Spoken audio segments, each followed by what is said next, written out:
네, 뉴스업 시작합니다. 윤석열 대통령이 외교 안보 라인에 대한 연쇄 이동 인사를 단행했습니다. 국방부 장관의 김용현 경호처장을 지명하고 국가안보실장으로는 신원식 국방부 장관을 내정했습니다. 권남기 기자입니다.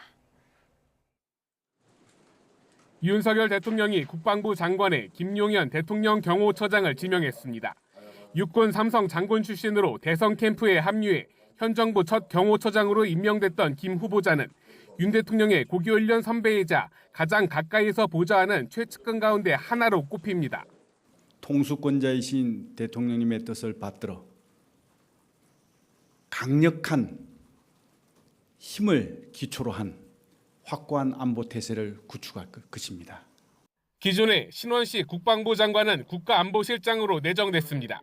지난해 9월 국민의힘 의원 당시 장관으로 발탁된 데 이어 국방부터 외교, 안보, 정보 분야를 총괄하며 대통령을 보좌하는 자리로 이동했습니다. 현 장호진 국가안보실장은 임명 7개월 만에 자문 역할이 됐습니다. 대통령실은 외교관 출신의 장 실장이 이번에 처음 만들어진 대통령 외교안보 특별보좌관에 내정됐다고 밝혔습니다. 대통령께서는 핵심 국익과 관련한 전략 과제들을 각별히 챙기기 위해 외교안보 특별보좌관을 두기로 하고 외교 안보 라인에 대한 갑작스러운 인사 배경엔 급변하는 국제 정세에 외교보단 안보 전문가가 더 필요하다는 판단이 있었던 것으로 알려졌습니다. 대통령실 고위 관계자는 이에 대해 경질 인사는 전혀 아니라며 외교와 국방을 좀 더 튼튼히 하려는 윤 대통령의 강력한 의지가 반영됐다고 말했습니다. 윤 대통령은 또 국가인권위원장 후보자에 안창호 전 헌법재판소 재판관을 지명했습니다. 외교 안보 라인 인사와 관련한 회전문 지적 속에 국방장관 후보자는 순직해병 수사 외압 의혹에도 이름이 나오고 있어 야권의 거센 반발이 예상됩니다. YTN 권남기입니다. 뉴라이트 역사관 논란에 휩싸인 김형석 독립기념관장이 자신은 뉴라이트가 아니라며 반박했습니다. 광복회가 전혀 사실이 아닌 일로 자신의 발언을 왜곡했다고 주장했는데 광복회는 김 관장이 사퇴하지 않으면 광복절 행사에 참석하지 않겠다는 뜻을 거듭 밝혔습니다. 김문경 기자가 보도합니다. 광복회 등으로부터 뉴라이트 논란에 휩싸인 김형석 신임 독립기념관장이 기자회견을 열었습니다. 김 관장은 먼저 자신은 뉴라이트가 아니며 독립운동을 폄훼하거나 비방한 적이 없고 독립정신을 선양하는 일을 해왔다고 주장했습니다. 그러면서 광복회가 자신의 발언을 왜곡했다며 강한 유감을 표명했습니다. 제가 일본의 식민지 강점을 합리화하고 옹호했다? 저는 그런 적이 한 번도 없습니다. 그런데 전혀 사실이 아닌 이야기를 지금 광복회에서 하고 있으니까. 김 관장은 또 자신이 일제의 식민지 강점을 합리화하거나 옹호했던 적이 있다면 근거를 갖고 오라고 말했습니다. 향후 건국절이 추진될 경우 반대할 용의가 있느냐는 질문에는 역사학자의 양심을 걸고 분명히 반대할 것이라고 답했습니다. 저는 제 역사학자의 양심을 걸고 저는 분명히 반대할 것입니다. 야당의 퇴진 요구에 대해서도 대부분의 내용은 자신이 주장한 것과 진위가 다르다고 일축했습니다.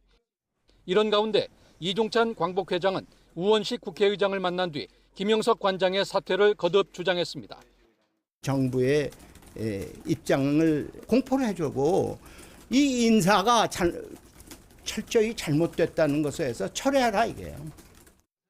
이어 독립기념관장 인선은 선출 방식 자체가 잘못됐다며 독립기념관 임원추진위원장을 공무집행 방해 혐의로 고발했습니다. 광복회는 현재 다른 독립운동 단체들과 함께 오는 15일 정부가 주관하는 광복절 기념식에 불참하겠다는 의사를 밝히고 있습니다. YTN 김문경입니다. 이종찬 광복회장은 김형석 독립기념관장 임명에 반대하는 내용의 편지를 윤석열 대통령에게 보냈지만 윤 대통령이 임명을 강행했다고 주장하면서 모욕감을 느꼈다고 말했습니다. 이종찬 회장은 YTN 라디오 신율의 정면 승부에 출연해 김형석 관장 임명이 자칫하면 정권에 부담을 줄 거라고 생각해 서신을 썼다며 이같이 밝혔습니다. 이어 윤 대통령과의 50년 인연을 떠나 이번 일이 자칫 발전되면 대통령에 큰 부담이 되는 만큼 국민들 입장에서 간단하게 보지 말라는 내용의 편지를 담았다고 전했습니다. 네, 대통령실은 정부가 김형석 독립기념관장을 임명해 건국절 제정을 추진하려 했다는 일부의 주장은 전혀 사실이 아니라고 밝혔습니다. 대통령실 관계자는 YTN과의 통화에서 윤석열 정부 들어 건국절을 추진한 적도 없고 앞으로도 추진할 계획이 없다고 말했습니다. 대통령실 고위참모진은 이종찬 광복회장을 만나서 이런 입장을 직접 전달한 것으로 알려졌습니다. 김경수 전 경남도지사 복권 문제를 두고 대통령실에 반대 입장을 전달했다는 한동훈 대표가 공식 발언은 자제하는 모습을 보였습니다. 당정 갈등이 노골적으로 드러나는 건 원치 않는다는 의도로 보이는데요. 친한계와 친윤계 간 팽팽한 신경전은 여전합니다. 강민경 기자입니다. 김경수 전 경남도지사 복권을 반대한다는 뜻을 측근을 통해 간접적으로 드러냈던 한동훈 대표. 이후 처음으로 취재진 앞에 모습을 드러냈지만 복권 문제에 말을 아꼈습니다. 제 뜻에 대해서는 이미 알려졌고 충분히 전달된 걸로 봐서요. 제가 오늘 더 여기서 더 구체적인 말씀을 드리지 않겠습니다. 기다려보시죠. 한 대표와 종종 대립각을 세워온 친윤계 추경호 원내대표도 특별한 언급은 삼가며 확전은 자제하는 분위기입니다. 확정되고 나면 필요한 말씀을 드리도록 하겠습니다. 대표님 입장은 있으신가요? 오늘은 아직 드릴 말씀이 없습니다. 그렇다고 친한계와 친윤계 사이 물밑 신경전이 사그라든 건 아닙니다. 사선 중진들과의 비공개 오찬에서 한 대표는 김경수 복권 반대 의사를 재확인했습니다. 중진 의원들 역시 반대 의견을 표출하자 이에 호응하는 모양새였지만 국민 눈높이에도 당 지지층이 원하는 바에도 맞지 않다는 걸 용산도 알고 있어야 한다고 날을 세운 겁니다. 친윤계는 한 대표가 이제와 복권 반대 의사를 밝히는 의도가 의심스럽다며 불편한 속내를 감추지 않고 있습니다. 복권 문제는 이미 지난 2022년 12월 김 전 지사 사면 당시, 그러니까 한 대표가 법무부 장관일 때부터 예정된 수순이었다는 겁니다. 일각에선 한 대표가 차기 대권을 염두에 두고 정치적 포석을 둔 거란 분석도 적지 않습니다. 대통령실과의 차별화를 꾀하며 보수 지지층을 다잡는 동시에 추후 대권 경쟁에서도 야권에 밀리지 않겠다는 의지를 확고히 했다는 평가입니다. 한동훈 대표도 본인이 공식적으로 직접적으로 언급한다든가 하는 것은 하지 않는 걸로 알고 있습니다. 하지만 우리는 군대가 아니잖아요. 여기는 이제 정치인들이란 말이에요. 한동훈 대표도 물론 사면권이 대통령 고유 권한이란 점을 인정하는 만큼 김경수 전 지사 복권이 확정되고 나면 더 이상의 소신 입장은 피력하지 않을 거란 전망도 나옵니다. YTN 강민경입니다. 네, 김경수 전 경남도지사는 자신의 복권이 확정된다 해도 달라진 건은 없다면서 예정대로 11월 말쯤 귀국하겠다는 뜻을 밝혔습니다. 김 전 지사 복권 문제가 여권 내 갈등 양상으로 흐르면서 연임이 확정적인 이재명 전 대표로서는 되레 당내 통합의 계기가 됐다는 분석도 나옵니다. 손유정 기자입니다. 광복절 복권 문제를 둘러싸고 갑론을박이 벌어지고 있는 가운데 당사자인 김경수 전 지사는 상황이 달라질 건 없다는 반응을 보였습니다. 복권이 공식 발표된 것도 아니고 연락을 받은 것도 없는데 꽤 시끄러운 것 같다며 독일에서 계획된 공부를 마치고 예정대로 연말 11월 말쯤에 귀국하겠다는 입장입니다. 민주당은 연일 김 전 지사 복권을 여권에 요청했다는 사실을 밝히며 당내 분열론을 잠재우고 있습니다. 이재명 전 대표가 직접 입을 연 데 이어 박찬대 원내대표 등 친명계도 복권 요청 시점과 당시 상황을 공개적으로 설명하고 있습니다. 이재명 대표께서 김경수 전 지사와 정경심 교수에 대해 사면 복권했으면 좋겠다라는 의견을 저한테 전달해 주셨고요. 특히 지난 4월 윤석열 대통령과의 영수회담을 앞두고 비공식적으로 대권 경쟁자를 제안하겠다는 제안이 왔지만 이 전 대표가 거절했다는 주장도 제기됐습니다. 김경수 지사는 복권하지 않겠다라고 얘기를 했을 때 이재명 대표께서 경쟁자는 많으면 많을수록 좋다. 사실상 그분들의 제의를 거부한 것입니다. 친명계의 적극적인 발언엔 친명 대 친문, 계파 갈등의 재현을 막고 복권 문제를 통합의 계기로 전환하겠다는 의도가 적잖이 녹아있다는 분석입니다. 이 전 대표가 오히려 친문계 구심점이 될 수 있는 김 전 지사 복권에 적극적이었다는 점을 드러내며 이재명 2기 체제를 보다 안정적으로 운영하겠다는 의지를 드러냈던 겁니다. 김경수 지사가 친문계의 구심점이 된다면 그건 전체적으로 민주당에 좋은 일이고 이재명 대표가 그런 비주류에 대해서도 충분히 배려하고 당을 이끌 수 있는 분이라고 믿습니다. 다만 이재명 전 대표 사법 리스크가 현실로 다가올 경우 당내 역학관계가 요동칠 수 있다는 점, 그리고 실제 김경수 전 지사가 친문계와 비명계의 구심점으로 정치적 역할을 할 경우 당내 분열의 불씨는 여전하다는 점이 변수로 남습니다. YTN 손효정입니다.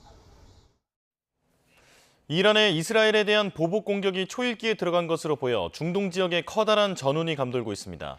미국은 영국과 프랑스 등 유럽 4개국 정상들과 함께 이란의 공격 자제를 촉구하면서 중동 지역 핵잠수함 급파를 공개하는 등 전쟁을 막기 위한 압박에 들어갔습니다. 김지영 기자입니다. 수도 테헤란에서 하마스 정치 지도자 이스마일 하니예가 암살되자 보복을 공언해온 이란.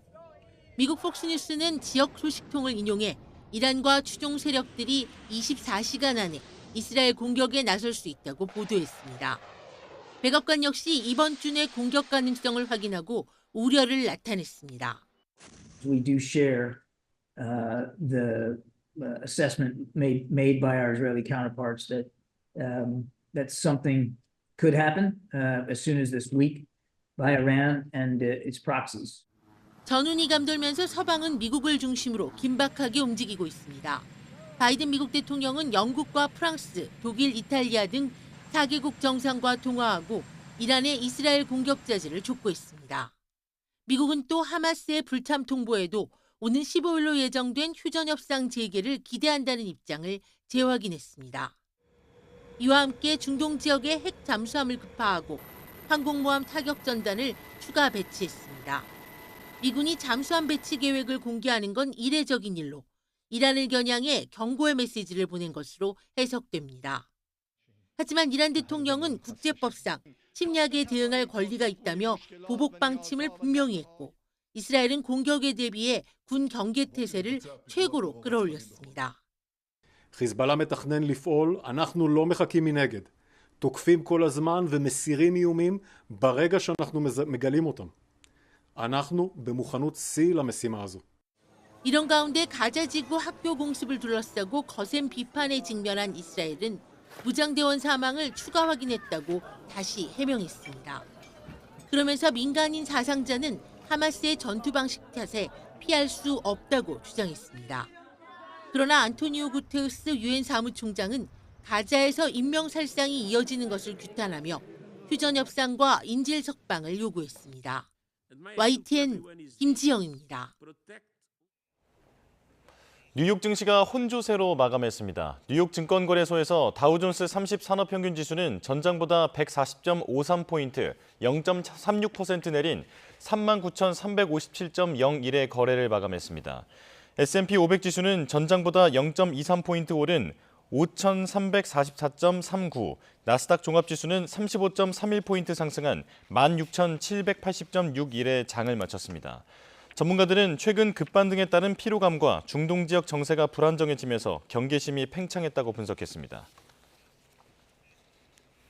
미국 정부가 중동에 유도 미사일 잠수함을 배치하기로 하는 등 역내 긴장감이 고조되며 국제 유가가 급등했습니다. 현지 시간 12일 뉴욕 상업거래소에서 9월 인도분 서부 텍사스산 원유는 전 거래일보다 4.19% 급등한 배럴당 80.06달러에 거래를 마쳤습니다. 서부 텍사스산 원유는 5거래일 연속 상승세를 이어가며 이 기간에만 9.76% 가격이 뛰었습니다. 러시아 본토 기습 일주일째 우크라이나군은 서울시 면적의 1.6배가 넘는 1,000제곱킬로미터를 장악했다고 주장했습니다. 푸틴 러시아 대통령은 공습 이후 벌써 3번째 회의를 주재하며 적들이 합당한 대가를 치르게 하겠다고 별렀습니다. 홍주혜 기자입니다. 우크라이나 병사가 동료 병사의 어깨를 밟고 올라가 건물 외벽에 있는 러시아 국기를 향해 손을 뻗습니다. 러시아 국기는 이내 땅으로 내동댕이 쳐집니다. 러시아 본토 기습 일주일째, 우크라이나군은 접경 지역인 쿠르스크주에 진입해 작전을 수행하고 있다고 확인했습니다. 더 나아가 서울시 면적의 1.65배에 해당하는 1,000제곱킬로미터를 장악했다고 주장했습니다. Дякую, Олександр Станіславович. Дякуйте, будь ласка, від всіх нас, нашим військовим, за стійкість і сміливість. Дякую. 러시아도 우크라이나군이 영토 안 12km까지 진격했다며 28개 마을이 적의 통제에 놓였다고 인정했습니다. 본토 피습과 관련해 세 번째로 회의를 주재한 푸틴 대통령은 우크라이나가 협상에서 유리한 위치를 차지하려 도발하고 있다고 평가했습니다. 이어 민간인을 공격하거나 원자력 발전소 시설을 위협하는 사람들과 무슨 협상을 할 수 있겠느냐며 평화 협상이 어려워졌음을 시사했습니다. Противник, безусловно, получит достойный ответ. Все цели, стоящие перед нами, вне всяких сомнений, будут достигнуты. 우크라이나와 러시아 사이 격렬한 교전이 벌어지는 쿠르스크 지역은 유럽행 천연가스관이 지나는 곳이기도 합니다. 그런데 위성사진 판독 결과 최근 이곳의 가스관 계측소가 피해를 입은 것으로 나타났습니다. 이미 지난 2022년 노르트 스트림 가스관 폭파로 에너지 대란을 겪은 적 있는 유럽은 가스 수송로가 또 막히는 것 아닌지 우려의 시선으로 전황을 지켜보고 있습니다. YTN 홍주혜입니다. 수도 아테네 인근에서 발생한 대형 산불로 비상이 걸린 그리스가 화재 진화를 위해 유럽연합 EU에 긴급 지원을 요청했습니다. 외신에 따르면 현지 시간 12일 그리스 정부는 불길이 아테네 턱 밑까지 번지자 EU에 화재 진압 장비와 소방 인력을 지원해달라고 요청했습니다. 이탈리아, 프랑스, 체코, 루마니아가 소방 장비와 인력을 급파하기로 약속했고 스페인, 키프로스, 튀르키예도 지원 여부를 검토하는 것으로 알려졌습니다.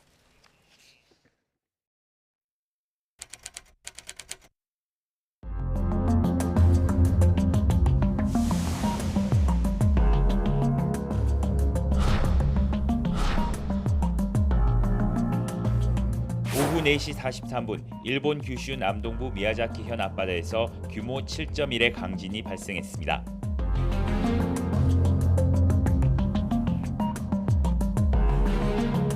일본 기상청이 처음으로 난카이 해구 대지진 임시 정보를 발표하며 거대한 지진이 일어날 가능성이 높아졌다고 경고했기 때문입니다.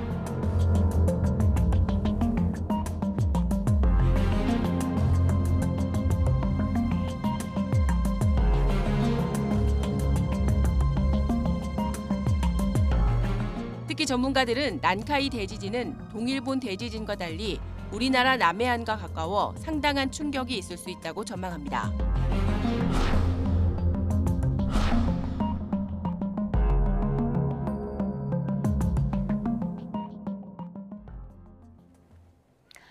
네, 난카이 대지진 주의보까지 발령된 일본에 이번에는 태풍이 강타하고 있습니다. 평년 8월 한 달 강수량보다 많은 비가 예상되면서 하천 범람과 토사 붕괴 우려가 커지고 있습니다. 도쿄에서 김세호 특파원이 보도합니다. 흙탕물로 변한 하천이 마을 다리를 삼킬 듯한 기세입니다. 바로 옆 주택가에 곧 넘쳐 흐를 만큼 거의 비슷한 높이로 아슬아슬하게 흐릅니다. 오후 8시 반쯤 강한 비바람을 동반한 태풍 5호가 토호쿠 이와테현에 상륙했습니다. 이와테현 하천 4곳이 범람 위험 수위를 넘어갔습니다. 토호쿠 지역은 24시간 동안 최대 300mm의 비가 예상되는데 평년 8월 한 달치를 넘어갈 수 있는 기록적인 양입니다. 24時間に300ミリという降水量の予想についてはかなりの危機感を持っています。大雨による土砂災害や河川の増水氾濫、低い土地の浸水の危険度が高まる。 아오모리, 아키타 등 토호쿠 지역을 오가는 항공편은 잇따라 결항됐고 신칸센 일부 노선도 운행이 중단됐습니다. 이런 가운데 태풍 6호가 일본으로 접근하고 있어 이후 간토 지역을 강타할 것으로 보입니다. 앞서 일본은 지난주 규슈 미야자키현 앞바다에 규모 7.1의 강진에 이어 도쿄 남쪽 가나가와현에서는 규모 5.3, 홋카이도 앞바다에서는 규모 6.8의 지진이 잇따랐습니다. 여기에 규슈 남부에 있는 활화산인 기리시마산에서도 지진 활동이 늘면서 난카이 해구 대지진 우려를 더욱 키우고 있습니다. 잇따른 강진과 함께 태풍까지 겹치면서 일본 열도의 긴장감이 어느 때보다 고조되고 있습니다. 도쿄에서 YTN 김세호입니다. 네, 일본 열도의 난카이 대지진 발생에 대한 우려가 확산하는 가운데 우리나라에는 어떤 영향을 미칠지도 주목됩니다. 전문가와 짚어보겠습니다. 홍태경 연세대 지구시스템과학부 교수와 함께하겠습니다. 어서 오십시오. 네, 안녕하세요. 네, 자 대지진 발생 우려에 지금 일본 열도가 말 그대로 비상인 상황인데 난카이 대지진이라는 단어가 등장을 했어요. 자, 난카이라는 게 일단 뭔지부터 알아야 될 것 같습니다. 네, 동경을 기준으로 해서 일본 남쪽 지역 해안가에는 필리핀판과 일본 열도가 충돌을 하고 있는데요. 네. 이 충돌대를 난카이 해구라고 일컫고 있습니다. 이 동경을 기준으로 북쪽으로는 또 태평양판이 일본 열도와 충돌하는 곳인데 네. 이곳은 일본 해구라고 하는데요. 지난 2011년도 동일본 대지진이 발생한 곳이기도 합니다. 이번 그 7.1 미야자키 지진은 이 난카이 해구 쪽에서도 이 남단 끝쪽에서 발생한 지진에 해당됩니다. 네, 자 지금 저희가 그래픽으로 보여드리고 있는데 말씀하신 7.1의 규모로 발생한 미야자키현의 지진도 그러면은 난카 해곡에 포함이 돼 있는 거고요. 그 이후에도 뭐 5, 6 정도의 지진이 계속 발생을 했었는데 이것도 관계가 있나요? 그렇습니다. 난카이 해구는 말씀드린 대로 필리핀판과 일본 열도가 충돌하는 곳인데요. 일본 열도를 따라서 남쪽으로 남서쪽으로 길게 뻗어 내려가고 필리핀 방향으로 향하고 있습니다. 그런데 이 난카이 해구 지역에서는 이렇게 큰 규모의 지진들이 굉장히 주기적으로 발생을 해오고 있는데 네. 이번 난카이 해구의 최남단 쪽인 난카이 지역, 난카이 해구 지역도 동경 지역에는 토카이 지역, 그 아래쪽에는 토난카이, 그 남쪽은 난카이 지역이라고 또 세분할 수 있는데 네. 난카이 해곡 중에서도 난카이 지역에서 발생한 지진에 해당됩니다. 그래서 거기서 발생한 지진이 난카이 해구 전체를 가를 수 있는 대형 지진을 촉발할 수 있는 지진이다라는 우려인 거죠. 이 난카이 해곡에서 100년에서 150년가량 주기로 계속해서 대지진이 해왔다라고 하는데 그렇다면 시계상으로는 곧 뭐 발생할 가능성이 높다 이렇게 봐야 될까요? 네, 가장 최근에는 1944년, 1946년께에 이 난카이 해구 지역에서 지진이 발생을 했습니다. 네. 이 난카이 해구 지역은 굉장히 독특하게도 말씀드린 그 세 개의 구역이 이 번갈아 가면서 지진들이 발생을 하고 있는데요. 이 지진들 각각이 발생할 때는 규모 7점대 후반이나 8점대 초반에 이르는 큰 지진입니다. 네. 그런데 한 지진이 발생하게 되고 옆 지역까지 같이 부서뜨리게 될 때는 이 규모가 굉장히 커지게 되거든요. 그 1707년에 발생한 지진 같은 경우에는 이 토카이 지역과 토난카이 지역, 그다음에 난카이 지역 일부를 포함하는 거대한 지진들이 발생을 했고 네. 당시에 발생한 지진 규모는 8.6 정도에 이르는 큰 지진으로 평가되고 있습니다. 그래서 이번에 난카이 해곡 지역에서 지진이 발생을 하면 이 난카이 해곡 지역 전체를 가를 수 있는 초대형 지진이 될 가능성도 있다라는 우려가 있는 거고요. 그럴 경우에는 규모 9.0에 이르는 큰 지진이 될 수 있다라고 하는 겁니다. 그 말씀하신 난카이, 도난카이, 도카이 이 세 곳이 한꺼번에 지진이 발생한 적은 그럼 이전에는 없었던 건가요? 네, 지금 이제 표에 나오고 있는 대로요. 가장 최근에는 1944년, 46년에 이 토카이 지역과 토난카이 지역이 이 연쇄적으로 발생을 했습니다. 44년도에 먼저 발생하고 네. 그 여파로 46년에 연결되면서 발생을 했고요. 1854년도에는 이 안세이 지진이 도카이하고 난카이 지역에 각각 발생합니다. 각각 8.4 지진이었고요. 네. 이것은 시기적으로는 1854년이지만 약간 떨어져 있는 기간입니다. 앞선 지진이 먼저 발생하고 뒤에 발생하고 했는데요. 네. 그런데 이렇게 연결해서 발생하게 되면 이게 1707년이 바로 그런 경우인데 이 난카이 거의 전역을 쪼개는 일이 벌어졌는데 네. 당시 규모가 8.6이었습니다. 근데 이때도 난카이 전역이라기보다는 일부 지역에 해당되고요. 만약에 난카이 지역이 전체가 부서지게 된다면 규모 9점 정도 이룰 수 있다라는 게 일본 정부의 설명입니다. 그게 지금 이번에 만약에 지진이 그 지역에서 온다면은 이 난카이 지역 전체에 올 수 있다라는 게 지금 일본 기상청의 얘기인 거죠? 그렇습니다. 지금 100년, 150년 주기로 발생한다고 하는 지진이 네. 이미 발생 주기가 넘어섰거든요. 특히 이 토카이 지역이라고 하는 일본 동경 앞바다 지역이 네. 가장 위험한 지역으로 손꼽히고 있습니다. 이 지역에서는 언제 지진이 나도 이상할 것이 없다라고 생각이 되고 있는데 네. 그래서 이 지역을 중심으로 해서는 이 지진이 큰 지진이 발생할 확률이 향후 30년 내에 한 80%에 이른다라는 이제 보고도 있고 하거든요. 그런데 이걸 넘어서서 난카이 전체 지역을 부서뜨릴 수 있다라는 얘기가 되는 겁니다. 네, 자, 지금 상당히 무서운 그런 상황일 것 같은데 일본에서 대지진주의보라는 게 처음으로 발령이 됐어요. 근데 사실 지진이라는 거는 예보라는 게 없지 않습니까? 그렇습니다. 그만큼 위험성이 높다라는 거고요. 이런 예보가 잘못 나갔을 때는 국민에 미치는 영향이 너무 크다는 건 일본 정부도 잘 알고 있습니다. 네.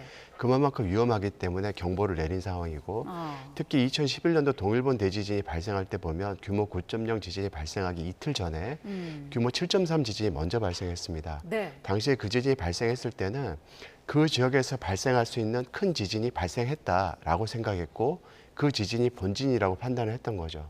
그런데 그 지진이 결국은 나중에 알고 보니까 전진이 됐던 셈이고요. 네. 동일본 대지진을 촉발하게 되는 계기가 됐던 지진이 됐었던 겁니다. 이번 7.1 지진이 발생하게 되면서 이 난카이에 발생하는 큰 대형 지진을 일으키는 촉발 지진이 되지 않을까라는 걱정을 하고 있는 거고요. 네. 이에 따라서 일본 정부는 과거의 동일본 대지진 이후의 조사 결과에 의해서 난카이 지역에 큰 지진이 날 수 있다라는 발표를 이미 했기 때문에 이런 경보도 같이 내리게 된 것이죠. 네, 어쨌든 지금 일본 기상청은 일주일 안에는 난카이 대지진이 발생할 가능성을 0.5%로 전망을 했고요. 또 향후 30년 안에 발생할 가능성은 80%에 달한다라는 게 지금 일본 정부의 그런 전망인데 교수님께서 보시기에는 시기적으로 언제쯤 발생할 가능성이 높다고 보시나요? 이 얘기는 조금 구분해서 얘기를 해야 될 것 같은데요. 네. 아까 30년 내에 지진이 발생할 확률이 80%다라고 하는 거는 난카이 해구 지역에서 지역별로 구역별로 조금씩 발생하는 지진, 그게 이제 규모 8점대 초반 지진인데요. 네. 이게 30년 내에 80%에 이른다라는 얘기가 되는 거고 이 초대형 지진이라고 하는 난카이 해곡 지역 전체를 쪼개는 지진이 발생할 확률이 0.5%라는 얘기입니다. 이건 상당히 큰 수치거든요. 큰 수치인가요? 0.5%? 예, 0.5%면 무시할 수 있는 수치다라고 생각할지 모르지만 네. 애초에 난카이 해구 전체 지역을 다 쪼개는 일이 발생하는 것 자체가 매우 어려운 일입니다. 근데 그 0.5% 확률이라도 있다라는 얘기는 네. 가능성이 매우 높다라는 얘기를 반증하고 있는 것이고요. 그다음에 이 난카이 해곡 지역 전체를 쪼갤 가능성이 매우 높아졌다라는 얘기를 하고 있는 겁니다. 네. 그런 측면에서 보면은 난카이 해곡 지역에서 규모 8점대 초반의 지진이 30년 내에 30년도 안 걸려서 빨리 발생할 가능성도 있지만요. 사실 이 얘기들은 제가 학교 다니던 1990년대 초반에도 이미 나왔던 얘기들입니다. 근데 그런 얘기들이 지금까지 계속 된다는 거는 응력이 계속 누적이 되면서 발생하지 않고 있다는 얘기거든요. 네. 그럼 막상 발생하게 된다면 응력은 더 많이 누적이 됐기 때문에 더 큰 지진으로 발현될 수 있다라는 의미를 포함하고 있는 겁니다. 그래서 위험성이 점점점 높아지고 있다라는 얘기를 하고 있는 것이지 네. 이거 참 거짓말이구나 혹은 낭설이구나라고 치부해버릴 일이 아니라는 거죠. 그렇군요. 자, 난카이 전체가 쪼개질 가능성 0.5%가 결코 낮은 가능성이 아니다라는 말씀을 해주셨고요. 지금 어쨌든 피해 규모가 상당할 것으로 예상이 되는데 일본 정부는 13년 전에 그 동일본 대지진을 뛰어넘는 그런 피해를 예상을 하고 있어요. 어느 정도로 예상하시나요? 동일본 대지진은 일본 동북쪽 지역에서 발생을 했기 때문에 네. 인구가 상대적으로 적고 그다음에 산업들이 조금 약한 곳이 타겟이 됐습니다. 네. 가장 가까운 도시라고 하면 센다이가 되겠는데요. 하지만 이번 난카이 해곡 지역이 위치하는 곳은 동경 이남 지역에 해당되는 곳인데 이곳은 상대적으로 인구 밀도가 높고 대도시가 더욱 많은 곳입니다. 그래서 만약에 지진이 발생하게 된다면 이 도시들에 더 큰 피해를 일으킬 수 있고요. 네. 특히 동일본 대진이 발생한 곳에서부터 가장 가까운 도시인 센다이까지는 200여 킬로 떨어져 있는 상황이었거든요. 해안 지역에서.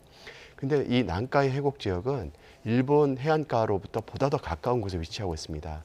같은 규모 9.0이라도 가까운 곳에서 발생하는 지진은 지진동이 더 크게 발생할 가능성이 있고 네. 인구 밀도가 높은 데다가 산업도 굉장히 발전돼 있는 일본의 큰 경제적으로 또 인명 피해도 굉장히 커질 가능성이 있다는 얘기죠. 지금 뭐 일본 내의 소식을 들어보면은 식료품 사재기 같은 것도 지금 일어나고 있고 휴가 취소하는 움직임도 있다고 하고요. 뭐 지진운 뭐 얘기도 나오고 있습니다. 신기한 구름 모양을 보고 저것은 뭐 지진이 곧 올 거라는 그런 예언이다. 이런 비과학적인 정보도 떠돌고 있다고 하는데 그만큼 일본인들에게 이 난카이 지역의 지진이라는 거는 공포감이 상당히 큰 것 같아요. 그렇습니다. 오랫동안 많은 지진들이 발생을 해왔고요. 특히 30년 내에 발생할 확률이 높다라는 얘기들을 네. 꾸준히 들어왔었더라. 올 것이 왔구나라는 생각을 하고 있는 상황입니다. 그러다 보니까 굉장히 우려감이 높은 상황이고요. 네. 사실 동일본 대지진 같은 경우는 그 지역에서 그렇게 큰 지진이 발생할 거라고 미처 예상하지 못했습니다. 네. 물론 동일본 대지진 전에 서기 869년도에 조간 어스케이크라고 그래서 조간 지진이라고 그래서 약 규모 8.6 정도 되는 평가되는 지진이 발생했던 사례가 있긴 합니다. 네. 1000년 전 자료를 분석을 해보니까 쓰나미가 한 30m 정도 최정모를 만들어냈고 이 정도면은 규모 8.6은 되겠구나라고 판단을 했었던 거죠. 네. 하지만 이 지진이 2011년도 동일본 대지진으로 발현될 거라는 건 예상을 못한 상황이었거든요. 그러다가 큰 지진이 났는데 네. 이 지역 같은 경우, 난카이 지역 같은 경우는 오래전부터 지진이 반복적으로 발생한 지역이다 보니까 우려가 훨씬 더 크고 걱정도 더 큰 거죠.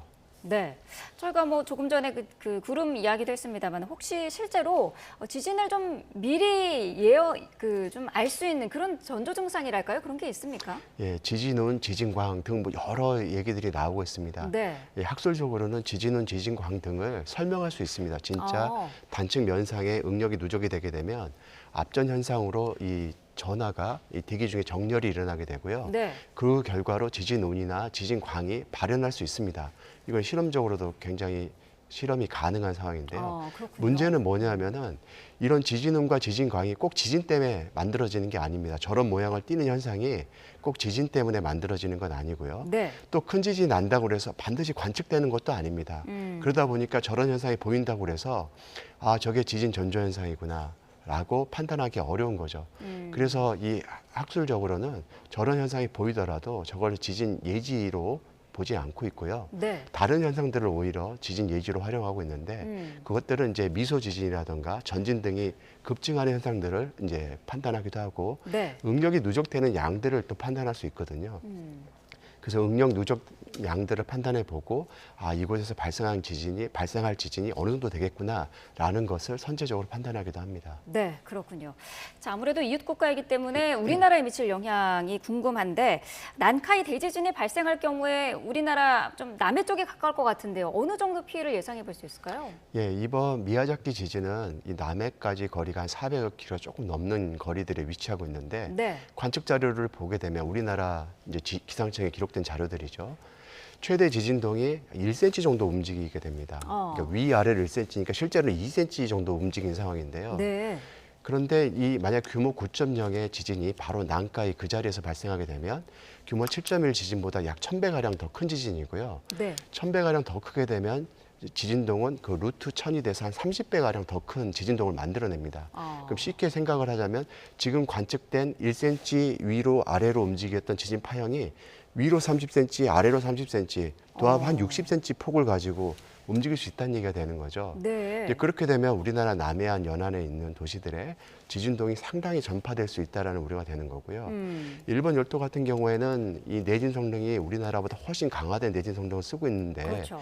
우리나라 같은 경우에는 비교적 우리나라 한반도 주변에서 발생한 지진에 대한 대응을 하기 때문에 내진 성능이 낮은 형편이거든요.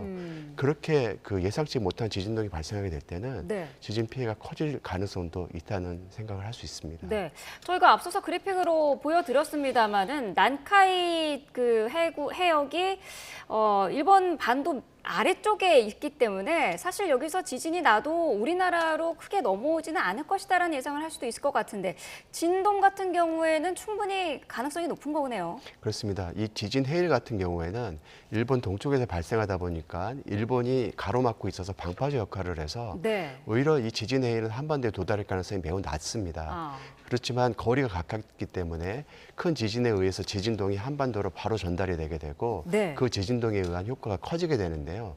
이 지진에 의한 지진동뿐만 아니라 동일본 대지진 후에 한반도가 많은 지진 측면에서 교란 현상을 겪게 되거든요. 네. 동일본 대지진이 발생하고 나서 한반도는 동일본 대지진으로부터 1200km 정도 떨어져 있었는데 한반도 동쪽이 한 5cm, 서쪽은 2cm 이동을 하면서 한반도가 동서 방향으로 한 3cm 늘어나게 됩니다. 네. 그걸 걸어 한반도의 지진 발생 빈도가 급증하는 일이 동일본 대지진 후부터 관측이 되거든요. 네.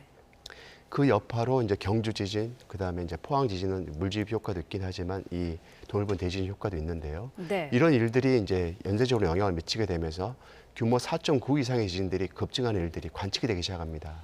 그래서 이 난카이 해곡에서 규모 9.0 지진이 발생하게 된다면 동일본 대지진 때 겪었던 일보다 더 큰 일이 벌어질 수 있는데 한반도에서 발생 가능한 최대 지진은 한 규모 7.0 정도로 보고 있습니다. 네. 조선왕조실록 같은 걸 보게 되면은 규모 6점대 후반 정도의 지진들이 수도권을 포함해서 발생한 이력들이 확인이 되고 있는데요. 네. 이런 지진들은 언젠가 시간이 되면 발생하게 되는데 이런 난카이 해곡에서 가까운 곳에서 지진이 발생하게 되면 한반도 지각 응력이 교란이 되게 되고 그 지진이 시기를 앞당겨서 발생할 수 있다라는 생각을 하게 되는 거죠. 네. 그래서 지진 자체에 의해서 지진동도 클 뿐만 아니라 한반도 지진 환경에 큰 교란을 일으켜서 발생해야 할 지진이 시기를 앞당겨서 발생할 가능성도 있다라고 판단할 수 있습니다. 네, 앞서서 교수님께서 이 난카이 대지진이 발생을 해서 우리 남해안까지 이제 영향을 미치면은 30cm 진동, 그러니까 위아래로 30cm니까 총 60cm 진동이 가능하다고 말씀을 하셨는데 조금 극단적으로 질문을 드리자면은 60cm로 이렇게 이동을 하면은요, 우리나라는 건물이 내진 설계가 제대로 안 돼 있기 때문에 건물은 다 무너진다 이렇게 봐야 될까요? 어떤 피해를 구체적으로 예상할 수 있을까요? 글쎄요, 그건 제가 판단하기 좀 어려운 부분일 것 같고요. 공학적인 부분이 들어가 있기 때문에. 하지만 우리나라 지진동을 이제 보면 내진 성능은 원자력 발전소 예를 들어보면 아주 쉬울 것 같은데요. 네. 우리나라 원자력 발전소는 0.3G라고 하는 그 지진동을 견디게 돼 있습니다. G는 네. 중력 가속도를 말하는데요.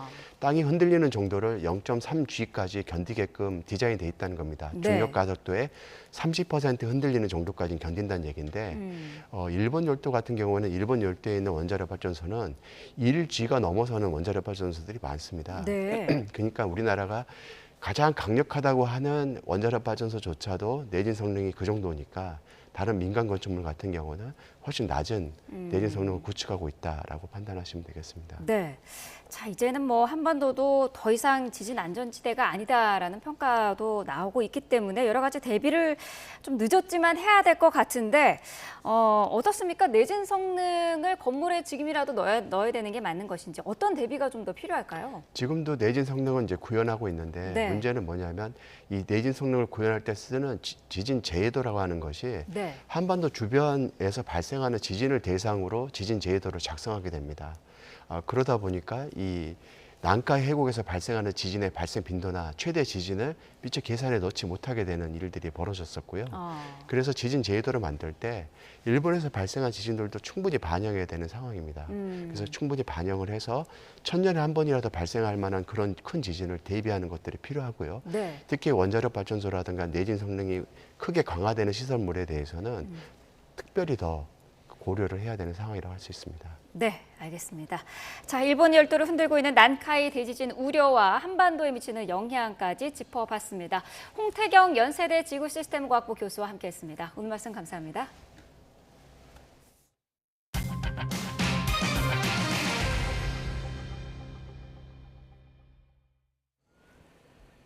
네, 우리 국민들이 가장 많이 찾는 여행지가 바로 일본인데요. 최근 엔화 오름세에다가 대지진 가능성까지 겹치면서 일본 여행도 영향을 받을 전망입니다. 오동건 기자가 취재했습니다. 휴가철 국제선 출국장. 몇 달 동안 계속된 엔화 약세를 타고 일본을 찾는 여행객을 쉽게 찾을 수 있습니다. 일본 여행 가시는 분들한테는 뭐라고 말씀해 주겠어요? 쉬고 싶으세요? 지금 놀러 오라 그러죠. 애니 쌀 때 놀러 오라고. 거기다가 환율이 많이 낮아서 또 물가도 싸거든요. 근데 지금 100원 정도가 올랐잖아요. 그래서 약간은 조금 부담스러울 수 있을 것 같아요. 엔조 기조는 얼마 전까지 이어지면서 일본 여행 상품이 특수를 누려왔습니다. 지난 6월 해외여행을 떠난 222만 명 중 일본을 찾은 사람만 70만 명, 31.5%로 가장 높았습니다. 하지만 지난달부터 엔화 가치가 반등하고 있습니다. 원엔 제정 환율은 지난달 4일 100엔당 850원대에서 이번 달 초 950원대로 뛰어 한 달 사이 100원 정도가 올랐습니다.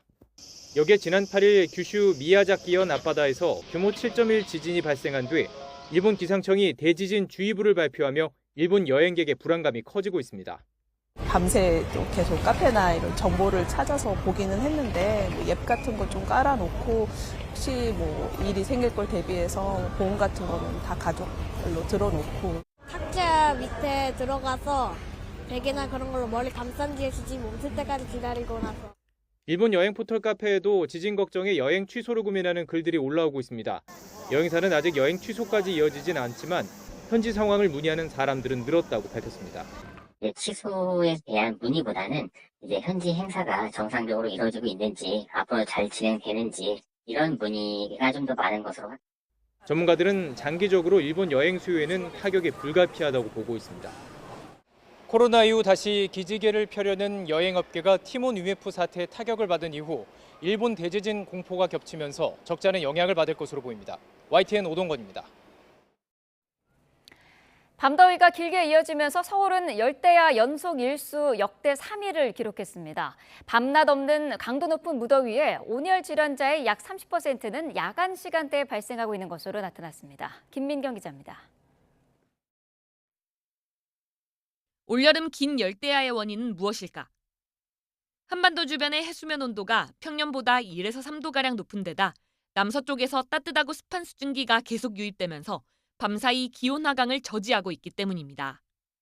특히 최근에는 북태평양 고기압 중심이 동쪽으로 이동해 동풍이 강해지면서 서쪽을 중심으로 기온이 더 높아졌습니다.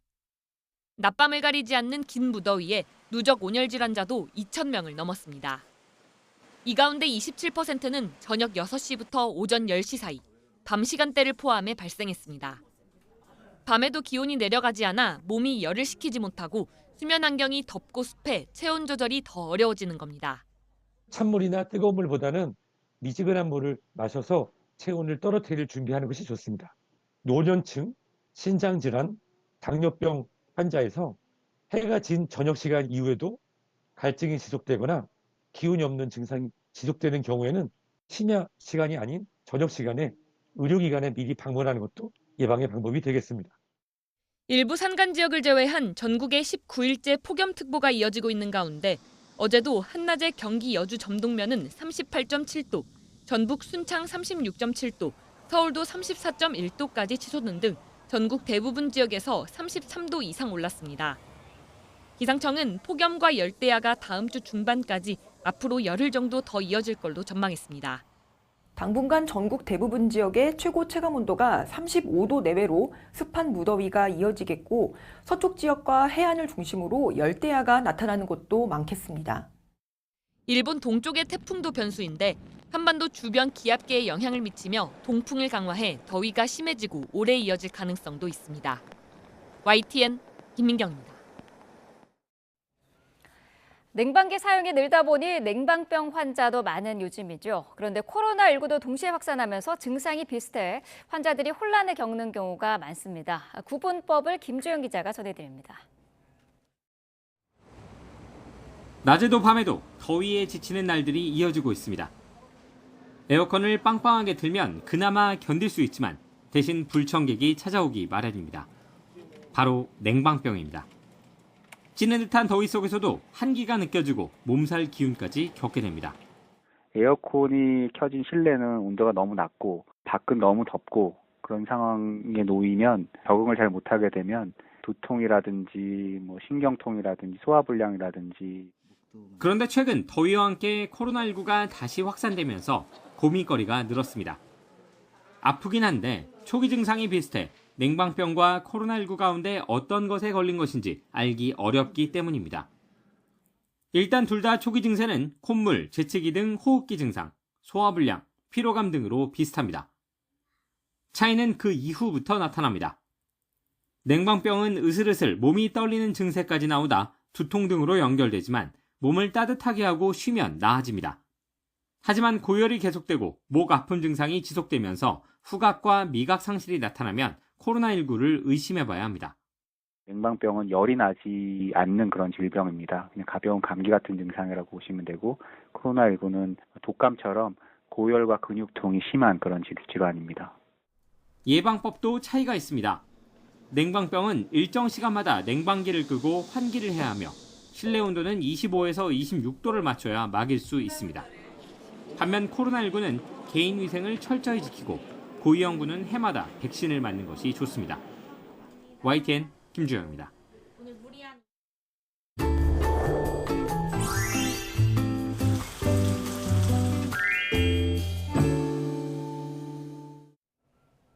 네, 지금 시각 8시 35분 지나고 있습니다. 오늘 날씨 어떨지 날씨 스튜디오 연결해서 알아보겠습니다. 윤수빈 캐스터. 네, 윤수빈입니다. 오늘의 날씨 키워드 함께 알아볼까요? 바로 아이스 커피와 우양산입니다. 오늘도 전국적으로 찌는 듯한 더위가 기승을 부리면서 시원한 아이스 커피가 어울리는 하루가 되겠습니다. 지난 밤사이 서울은 23일 연속 열대야를 기록했고요. 낮 동안에는 최고 기온이 35도까지 치솟으면서 어제보다 더 덥겠습니다. 더위를 잠시나마 달랠 수 있도록 점심 식사 후 시원한 음료 한 잔 하시는 것도 좋겠습니다. 또 야외 활동하신다면 우산 겸 양산을 챙기셔야겠습니다. 오늘은 전국 대부분 지역의 자외선 지수가 높음에서 매우 높음 수준까지 치솟겠고요. 곳곳에 대기 불안정으로 인한 소나기도 지나겠습니다. 강한 볕과 함께 기습적인 소나기에도 대비해 주시기 바랍니다. 네, 오늘 하늘 표정은 어떻습니까? 네, 오늘 소나기만 아니라면 하늘은 대체로 맑겠습니다. 다만 볕이 강하게 내리쬐면서 서쪽 지방을 중심으로는 오후 한때 오존 농도가 짙게 나타나는 곳이 많겠고요. 동해안 지역에서는 너울성 파도를 조심해 주셔야겠습니다. 오후부터 밤 사이에는 서울 등 중부와 호남 서부, 제주도에 요란한 소나기도 지나겠는데요. 예상되는 소나기의 양은 5에서 40mm로 지역 간 강수 편차가 크겠고요. 곳에 따라 시간당 20에서 30mm의 강한 비가 집중될 수 있겠습니다. 네, 오늘 낮에는 얼마나 더운지 지역별 기온도 짚어주시죠. 네, 여전히 전국 대부분 지역에 폭염특보가 발령 중인 가운데 오늘 낮 기온 살펴보면 서울 35도, 대전과 광주도 35도, 대구는 34도까지 치솟겠습니다. 찜통더위와 열대야는 광복절을 지나 다음 주까지도 계속되겠고요. 제주도에는 내일부터 기압골의 영향으로 산발적인 비가 내릴 전망입니다. 지금까지 날씨 앤 키워드였습니다. 8월 13일 뉴스업 주요 일정 정리합니다. 정부는 한덕수 국무총리 주재로 국무회의를 열고 광복절 특별사면과 복권 안건을 심의 의결합니다. 이번 사면 복권안에는 최근 논란이 되고 있는 김경수 전 경남도지사의 복권 관련 내용이 포함돼 있어 국무회의에서 최종 의결될지 관심이 쏠리고 있습니다. 더불어민주당과 조국혁신당을 비롯한 7개 야당 원내대표들이 만찬을 하며 국회 주요 현안을 논의합니다. 최근 역사관 논란이 불거진 김형석 독립기념관장 인선과 광복절 경축식 참석 문제, 반복되는 대통령 제2요구권 행사에 대한 대응 방안 등이 거론될 전망입니다. 티몬 위메프 판매대금 미정산 사태 피해자들이 검은 우산 집회라는 이름의 시위를 벌입니다. 옛 티몬 사옥 앞에서 열리는 이번 집회에는 이번 사태로 피해를 본 판매자와 피해자가 모두 모여 Q10 경영진을 규탄하고 대책 마련을 요구할 계획입니다. 서울회생병원에서는 대규모 환불 사태를 빚은 팀F의 회생 절차 협의회가 열릴 예정입니다. 자율 구조조정 절차에 돌입한 뒤 처음 열리는 이번 회의에는 채무자와 채권자뿐 아니라 유관기관 등도 참여할 예정입니다. 뉴스업 주요 일정이었습니다. 야당 주도로 국회를 통과한 방송사법에 대해 윤석열 대통령이 또다시 제2요구권을 행사했습니다. 국민의힘은 거부권을 유도하는 야당의 책임을 돌렸고 민주당은 정권 몰락의 시작이 될 거라고 맞섰습니다. 임성재 기자입니다. 윤석열 대통령이 KBS, MBC, EBS 등 공영방송의 이사 선임 방식을 바꾸는 내용의 방송사법에 다시 한번 제2요구권을 행사했습니다. 윤 대통령 취임 이후 19번째 거부권입니다. 대통령실은 21대 국회에서 부결돼 이미 폐기됐던 방송 3법 개정안을 야당이 다시 강행 처리하면서 방통위법 개정안까지 더해 공익성을 더 훼손했고 수기도 없었다며 거부권 행사 배경을 밝혔습니다. 국민의힘 역시 윤 대통령이 다시 거부권을 제거하게 된 책임은 온전히 민주당에게 있다고 쏘아붙였습니다. 정부 여당 입장에선 도저히 받아들일 수 없는 법안을 다시 발의해 거부권을 유도하는 행태를 자꾸 되풀이하고 있다는 겁니다. 대통령의 거부권을 유도하는 듯한 행태로 계속해서 재발의하는 것에 대해 야당에서는 깊은 책임감을 느껴야 될 것으로 생각이 됩니다. 특히 민주당은 자신들 정권에선 법을 바꾸지 않고 자기들 입맛대로 공영방송 이사진을 구성하지 않았느냐고 반문했습니다.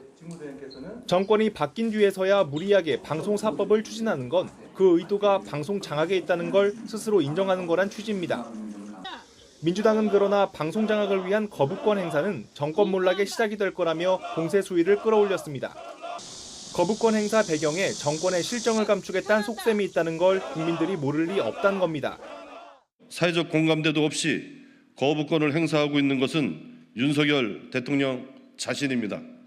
여야 합의가 없어서 거부권을 행사했다는 말도 황당할 따름입니다. 국민 여론과 반대로 가며 민주화 이후 최다 거부권 행사 신기록을 경신한 건 헌법 위에 군림하겠다는 것과 다름없다고도 꼬집었습니다. 민주당은 일단 방송사법이 재표결 뒤 폐기된다고 해도 재발의에 나서겠다는 방침입니다. 대통령 제2요구권 행사 이후 본회의 재표 결과 법안 재발의가 반복될 것으로 예상되면서 8월 국회에서 여야가 처리를 공언한 무쟁점 민생법안까지 영향을 받는 것 아니냐는 우려도 나옵니다. YTN 임성재입니다. 윤석열 대통령이 이명박 전 대통령을 한남동 관저로 초청해 취임 뒤 첫 만찬을 함께했습니다. 대통령실은 윤 대통령과 부인 김건희 여사가 어제 저녁 6시 반부터 3시간가량 대통령 관저에서 이 전 대통령 부부와 만찬을 했다고 밝혔습니다. 만찬에서 이 전 대통령은 윤석열 정부의 24조 원 체코 원전 수주를 엄청난 쾌거라고 평가했고, 윤 대통령은 이 전 대통령이 UAE 바라카 원전 건설을 수주한 것이 토대가 됐다며 무너진 원전 생태계를 복원하겠다고 강조했습니다. 최근 정치 상황과 관련해 이 전 대통령은 정권 재창출을 위해 당정이 하나가 돼 똘똘 뭉치는 게 중요하다며 난관을 헤쳐나가는 길은 대동단결일 뿐이라고 말했습니다. 국민의힘 한동훈 대표는 다음 주 오찬 간담회를 열고 당 원로들과 만날 예정입니다. 당 핵심 관계자는 한 대표가 오는 19일 추경호 원내대표와 김상훈 정책위의장 등 지도부와 함께 당 상임 고문단을 만날 예정이라고 밝혔습니다. 한 대표가 당 원로들과 한자리에서 만나는 건 대표 취임 이후 처음으로 이 자리에는 황우여 전 비대위원장과 정의화 회장 등이 참석할 것으로 전망됩니다. 민주당 차기 지도부를 뽑는 지역순회 경선에서 이재명 당대표 후보가 압도적 선두를 달리고 있는 가운데 당내에선 친명계 인사들과 강성 지지층을 비판하는 목소리도 덩달아 커지고 있습니다. 전대 이후 당내 갈등으로 비화할 수도 있다는 관측이 나오는데 당은 오히려 이재명 1극 체제를 더 강화하는 움직임을 보이고 있습니다. 정인용 기자입니다. 민주당 정봉주 최고위원 후보가 이재명 당대표 후보의 이름을 파는 인사들이 있다며 작심 발언을 쏟아냈습니다. 이재명 8.15 호가 호위하는 세력이 있어 자신이 척결 선봉장에 서겠다고 날을 세운 겁니다. 통합을 저해하는 당 내부의 암덩어리인 명파리를 잘라내야 합니다. 지금처럼 이재명 파리 무리들을 방치한다면 통합도 탄핵도 정권 탈환도 어렵습니다. 정 후보는 최고위원 후보 중 선두를 달리다 이재명 당대표 후보가 김민석 후보 지지 의사를 드러낸 뒤 2위로 밀렸습니다. 이에 자신과 이 후보를 갈라놓으려는 일부 친명 세력의 공세로 이 같은 선거 흐름이 고착화된다고 보고 막판 역전을 위한 공세에 나섰던 분석입니다. 김두관 당대표 후보도 이재명의 민주당이 외연 확장과는 정반대의 길을 가고 있다며 친명계 조직인 더민주 전국혁신회의를 직격했습니다. 소위 개딸과 결별은 물론 혁신회의 해산이 대선 승리를 위한 과제라고 목소리를 높였습니다. 당의 민주성과 다양성이 사라지면 대선 필승에 큰 대우를 만들 수 없습니다. 우리 안의 오만과 독선을 제거하지 않고 어떻게 더 많은 국민과 손잡을 수 있겠습니까? 발언 수위가 높아지자 전당대회 이후 당내 갈등이 재점화할 거란 관측도 나오는데 반대로 당에 미칠 영향은 미미할 거란 전망도 적지 않습니다. 실제 민주당은 당 강령에 이재명 후보가 추구해온 기본사회를 명시하고 지난 총선 공천 과정에서 불거진 공천 불복 움직임을 원천 봉쇄하기 위한 제재 규정도 정비하는 등 오히려 1극 체제를 강화하는 모습입니다. 민주당은 오는 18일 전당대회에서 차기 지도부가 선출됩니다. 이른바 명심 논란에 반기를 든 당내 일부 인사들의 성적과 향후 행보에도 관심이 쏠립니다. YTN 정인용입니다. 오늘 새벽 대전에서 SUV 차량이 보행자를 들이받아 숨지게 하는 사고가 났습니다. 인천에서 회식을 마친 뒤 실종됐던 20대 남성은 사흘 만에 숨진 채 발견됐습니다. 이준엽 기자가 보도합니다. 옆으로 넘어져 있던 SUV 차량을 크레인으로 바로 세우자 조각난 차량 잔해들이 떨어져 내립니다. 오늘 새벽 2시 10분쯤 대전 상대동 상대내 거리 인근에서 SUV 차량이 보행자를 들이받는 사고가 났습니다. 차량은 보행자를 치고도 멈추지 않고 주차돼 있던 어린이 통학 차량과 부딪힌 다음에야 멈춰선 것으로 파악됐습니다. 이 사고로 차에 치인 30대 남성이 숨졌고 SUV에 타고 있던 3명 가운데 2명은 병원으로 옮겨졌습니다. 차대 보행자 교통사고고 의식이 없어 보인다, 남성이다 이렇게 신고가 들어왔네요. 나머지 1명은 도주했다가 경찰에 붙잡힌 것으로 알려졌습니다. 경찰은 누가 운전했는지나 음주 여부 등 자세한 사고 경위를 조사하고 있습니다. 지난 9일 인천 청라에서 회식을 마친 뒤 실종됐던 20대 남성 A씨가 사흘 만에 숨진 채 발견됐습니다. A씨는 CCTV에 마지막 모습이 포착됐던 아파트 단지 옆 골프장 부근에서 발견된 것으로 전해졌습니다.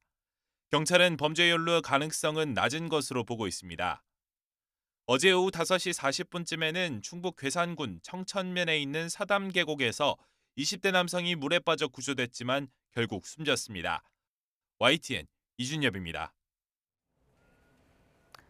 경찰이 임신 36주째에 중절 수술을 했다는 주장이 담긴 영상과 관련해 영상을 올린 유튜버와 병원장을 특정해 살인 혐의로 수사하고 있습니다. 경찰은 영상에 조작된 부분이 없고 태아는 사망한 것으로 확인했다면서 정확한 사망 경위를 조사하고 있다고 밝혔습니다. 배민혁 기자입니다. 지난 6월 20대 여성 A씨는 임신 36주째에 중절 수술을 받았다며 유튜브에 영상을 올렸습니다. 논란이 일자 보건복지부는 A씨와 수술을 집도한 의사를 수사해달라고 경찰에 의뢰했습니다. 곧바로 수사에 착수한 경찰은 A씨와 수술한 병원 원장의 신원을 특정했습니다. 복지부가 살인 혐의로 두 사람의 수사를 의뢰한 만큼 경찰은 이들에게 살인 혐의를 적용했습니다. 지방에 사는 A씨는 지인이 인터넷 검색을 통해 수소문한 수도권 병원에서 낙태 수술을 한 것으로 조사됐는데 A씨도 낙태 수술을 받았다고 인정한 것으로 전해졌습니다. 경찰은 또 영상의 진위 여부를 조사한 결과 유튜브 영상에 조작된 부분은 없다고 판단했습니다.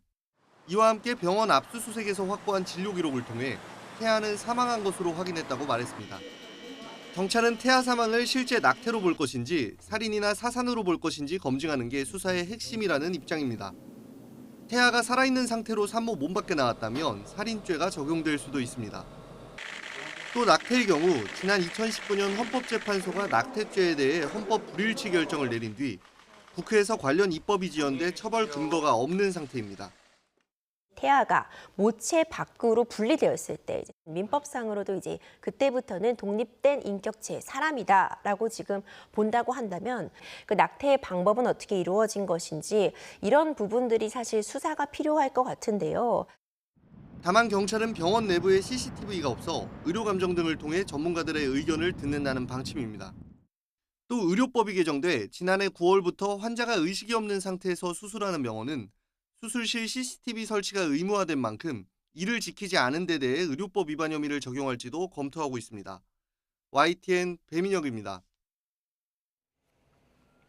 30대 남성 2명이 유리문을 부순 뒤 금거래소에 침입했지만 찾던 귀금속은 구경도 못하고 도망쳤습니다. 한 달 전부터 범행을 준비했다고 하는데 결국 17시간 만에 경찰에 붙잡혔습니다. 윤성훈 기자의 보도입니다. 어둑한 새벽 헬멧으로 얼굴을 가린 남성이 오토바이에서 내립니다.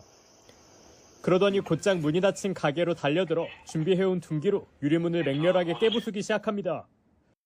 10초도 되지 않아 문을 부순 남성은 망설임 없이 가게로 들어갑니다. 침입한 곳은 금거래소.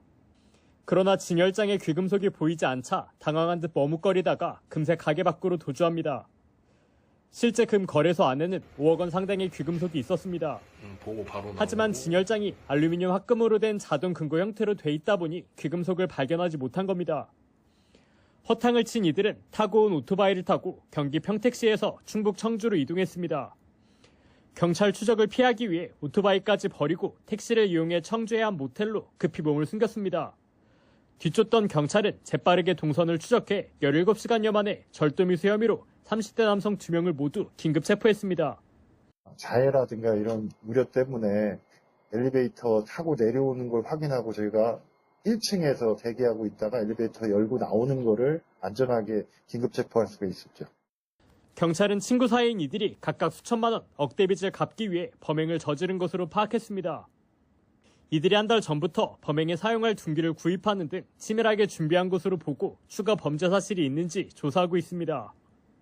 YTN 윤성훈입니다. 방탄소년단 멤버 슈가가 음주운전으로 적발된 뒤 SNS에서 때 아닌 슈가 챌린지가 퍼지고 있습니다.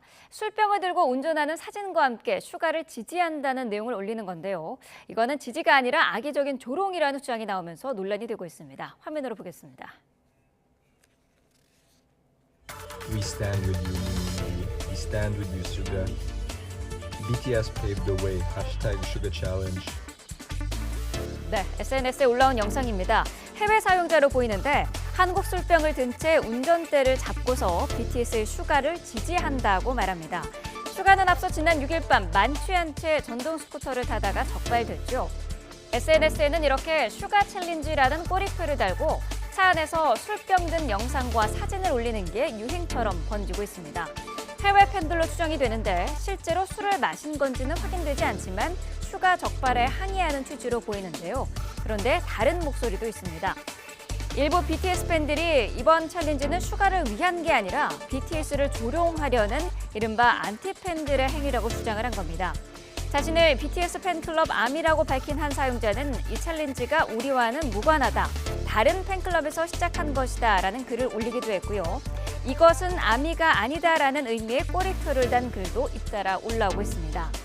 지지냐 조롱이냐 설왕설래하는 가운데 음주를 주장하는 이 챌린지 자체가 문제라는 비판도 커지고 있습니다. 음주운전은 자신뿐만 아니라 타인까지 해칠 수 있는 무책임하고 위험한 행동이자 범죄죠. 끊이질 않고 적발되는 연예인들의 음주운전, 이제는 근절되었으면 합니다.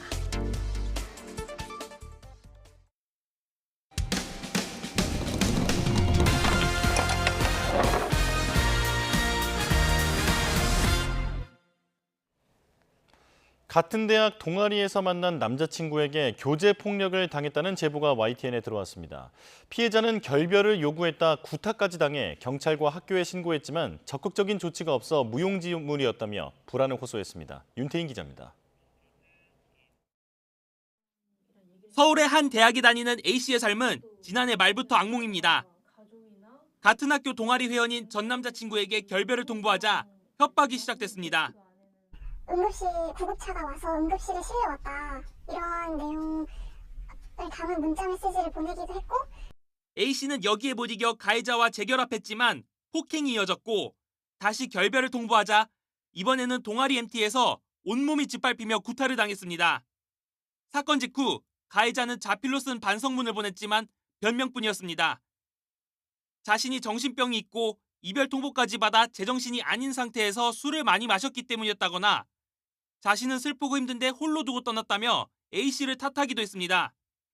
A씨는 경찰에 피해 사실을 신고했지만 소용이 없었습니다. 경찰이 가해자에게 경고하는 데 그쳤을 뿐 접근이나 연락을 금지하는 등의 조치는 없었기 때문입니다. 66통 정도 부재중 전화가 와 있더라고요. 스토킹 법으로 처벌될 수 있다라고 경고는 하셨지만 그게 응급조치, 긴급응급조치로 그게 처리는 안 된 것 같더라고요.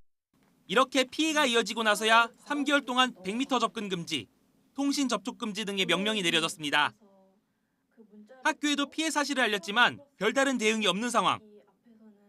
학교가 가해자를 징계하기로 결정하면 근신이나 정학, 제적 등의 조치를 할 수 있지만 몇 달째 관련 회의조차 열리지 않았습니다.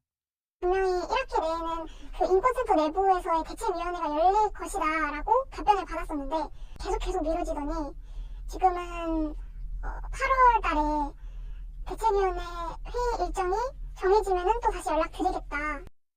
가해자는 폭행과 상해, 모욕, 스토킹 처벌법 위반 등의 혐의로 재판에 넘겨졌지만 A씨의 불안은 끝나지 않습니다. 제가 뭘 그렇게 잘못했는지도 솔직히 진짜 모르겠고 제가 도움을 요청을 해봤자 가해자가 계속 저를 괴롭히면은 다 무용지물인 거니까 거기서 조금 무기력한 느낌이 들어요. 이런 가운데 가해자에게 내려진 3개월 접근 금지 조치도 오늘로 끝이 납니다. YTN 윤태인입니다. 충남의 한 대학교에서 학생 9,000명의 개인정보가 유출됐습니다. 학생들의 전공과 전화번호가 웹사이트에 그대로 노출된 건데요. 앞서 전북의 한 대학에선 외부 해킹으로 개인정보가 유출되는 등 대학의 정보관리가 큰 허점을 드러내고 있습니다. 김기수 기자입니다. 인터넷 검색을 통해 들어간 대학교 사이트입니다. 학생 이름 일부만 가려져 있을 뿐 소속 학과와 학년, 개인 전화번호가 고스란히 공개돼 있습니다. 학생 개인정보가 웹사이트에 버젓이 노출된 겁니다. 정보가 유출된 사람은 9천여 명. 개인정보가 외부에 노출됐지만 학교 측은 취재가 시작되기 전까지 해당 사실을 인지하지 못하고 있었습니다. 대학 측은 뒤늦게 학생들의 창업 교육과 관련된 사이트에서 유출이 있었다고 밝혔습니다. 해당 사이트는 학교에서 직접 관리하진 않고 외부 업체를 통해 운영한다며 업데이트 과정에서 발생한 문제라고 설명했습니다. 또 문제를 파악한 뒤 즉시 폐쇄해 개인정보 유출 피해는 없다고 덧붙였습니다. 로그인을 해야지만이 검색될 수 있는 그런 내용들이 잠시 로그인 없이도 이렇게 검색됐던 그런 오류를 저희들이 좀 확인했고요. 앞으로는 그런 일이 발생하지 않도록 그런 조치를 더 강화할 예정입니다. 앞서 지난달에는 전북 지역 한 대학에서 대학 통합정보 시스템이 해킹당해 학생과 졸업생 등 32만 명의 개인정보가 유출됐습니다. 대학 측은 유출 피해 조회 페이지까지 운영하며 2차 피해 접수를 위한 창구를 마련하기도 했습니다. 대학에서 개인정보 유출이 잇따르면서 경각심과 보안 조치 강화가 시급하다는 지적이 나옵니다. YTN 김규수입니다. 최근 아파트 주차장 전기차 화재로 전기차 불안이 커지자 정부가 연이틀 회의를 열어 대응책 마련에 속도를 내고 있습니다. 다음 달 초 종합대책을 발표할 예정인데 얼마나 실효성이 있는 대책이 담길지 관심이 집중되고 있습니다. 백종규 기자입니다. 지난 1일 인천에서 전기차 화재가 나 차량 80여 대가 불타고 700여 대가 그을리는 등 그야말로 아파트 전체가 쑥대밭이 됐습니다. 이후 전기차 공포가 확산하고 지하에 전기차 출입 자체를 막는 움직임도 잇따랐습니다. 이에 정부는 대책 마련에 속도를 내겠다며 인천 전기차 화재 발생 이후 11일 만에 관계부처 합동으로 긴급 회의를 열었습니다. 일단 정부는 전기차 화재의 주된 원인으로 꼽히는 과충전을 막는 방안을 고민하고 있습니다. 100% 완충 전기차는 화재 발생 시 파급력이 강한데 충전율과 충전 시간을 제한하고 과충전을 막는 장치 부착을 확대하는 안을 논의하고 있습니다. 충전기 자체에 과충전을 막는 전력선 통신 모뎀을 설치하는 방안도 거론됩니다. 다만 충전율을 제한하면 1회 충전 시 주행거리도 줄어 전기차주들의 반발도 예상됩니다. 또 지하주차장 전기차 충전시설에 대한 불안감이 커진 만큼 지상 전기차 충전시설 설치를 유도하는 것도 논의하고 있습니다. 지상 설치를 강제할 수 없어 인센티브를 제공하는 방안 등이 대책에 포함될 것으로 전망됩니다. 최근 지어진 아파트는 지상으로 차가 못 다니게 만들어진 곳이 많은 만큼 지하 주차장에 스프링클러 설치를 촘촘하게 하고 화재 민감도를 높이는 방안도 거론됩니다. 배터리 제조사 공개 여부 역시 논의 대상입니다. 유럽연합 등은 전기차 제조업체들이 소비자에게 배터리 제조사 정보 공개 의무화를 예고했는데 우리도 전기차 재원 안내에 배터리 제조사를 반드시 넣게 하는 방안을 검토하고 있습니다. 전기차의 배터리에 이 제조사를 표기하느냐 안 하느냐 하는 문제도 이 9월 초에 발표될 종합대책에 넣어서 함께 다른 부분하고 같이 조화를 맞춰서 그렇게 발표하도록 하겠습니다. 정부는 또 국무조정실 주관으로 각 부처 차관이 참석하는 회의를 열어 대책을 구체화해 나갈 예정인데 신산업 기준과 규정이 현실을 못 따라가는 상황 속에서 다음 달 발표되는 대책에 실효성 있는 방안들이 담길지 주목됩니다. YTN 백종규입니다. 배터리 어디 거예요? 인천 전기차 화재 이후 전기차 영업점에 이런 문의가 빗발친다고 합니다. 이제는 차량보다 배터리 브랜드를 보고 사겠다는 소비자도 늘고 있다고 하는데요. 전기차의 품질 기준으로 떠오른 배터리 함께 살펴보시죠. 이번 전기차 화재는 벤츠의 품질 신뢰에 흠집을 냈는데요. 이 사고 차량에는 세계 10위권 배터리 제조사 파라시스의 배터리가 장착돼 있었습니다. 심지어 이 제조사는 화재 가능성 때문에 2021년 중국에서 대규모 리콜까지 했던 것으로 알려졌는데요. 지금 국내에는 화재 차량과 동일한 배터리를 장착한 차량이 3,000여 대 있는 것으로 추정됩니다. 중국산 배터리에 대한 불안이 커지자 국내 완성차 업계에서는 배터리 제조사를 앞다퉈서 공개하기 시작했습니다. 국내 기업 중에는 현대차에 이어 기아가 발빠르게 움직였는데요. 수입차 중에선 BMW가 가장 먼저 배터리 제조사를 공개했습니다. 대부분 차종이 국내 제조사의 배터리를 사용하고 있었는데요. 일부 차종은 같은 중국 업체이긴 하지만 점유율 세계 1위 자리를 지키고 있는 CATL의 제품이 탑재돼 있었습니다. 그런데 정작 가장 많은 요구를 받고 있는 벤츠는 영업 비밀이라며 침묵하고 있죠. 이 같은 분위기에 국내 배터리 업계가 수혜를 볼 수 있다는 전망이 나옵니다. 이번 화재를 계기로 배터리가 전기차의 중요한 품질 기준이 됐기 때문인데요. 성능과 안전성이 뛰어난 K-배터리의 수요가 늘 것으로 업계는 기대하고 있습니다. 하지만 제조사를 떠나 배터리 전체에 대한 불신론으로 번지면 모두가 손해를 볼 것이라는 분석도 조심스레 제기됩니다. 안 그래도 수요 둔화로 어려움을 겪고 있던 전기차 업계는 이번 화재로 불안감이 퍼지면서 이중고에 빠졌는데요. 소비자가 차량 브랜드 못지않게 배터리 브랜드를 중요한 품질 기준으로 보기 시작한 상황에서 전기차 업계는 소비자 신뢰를 확보할 방안을 고심하고 있습니다.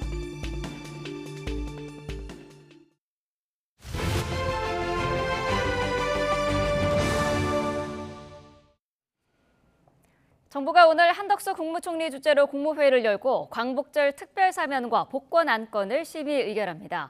이번 사면 복권안에는 최근 논란이 되고 있는 김경수 전 경남도지사의 복권 관련 내용이 포함되어 있어 국무회의에서 최종 의결될지 여부에 관심이 쏠리고 있습니다.